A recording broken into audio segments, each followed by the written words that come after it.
ఏ sorry sorry wait చేయించానా? పర్లేదు, కూర్చో. ఏదో చెప్పాలన్నా?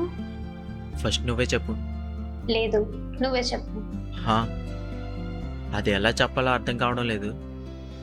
చెప్పేస్తా. నువ్వు జాయిన్ అయ్యే నెల రోజులు అవుతున్నా నేను 3వ రోజు నుండి ఇష్టపడుతున్నా.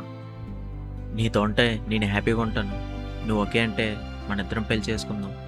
సారీ నరేష్, నేను ఆల్రెడీ మన ఆఫీస్లో వేరే అబ్బాయిని లవ్ చేస్తున్నా. మా అమ్మ నాన్న కూడా మా పెళ్ళికి ఒప్పుకున్నారు.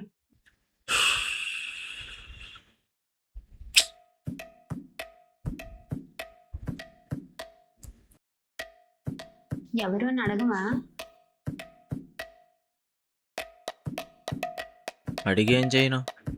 ఎన్ని హోప్స్ పెట్టుకున్నానో తెలుసా? అంతా స్పాయిల్ చేసావు. ఇంతకీ ఎవడాడు?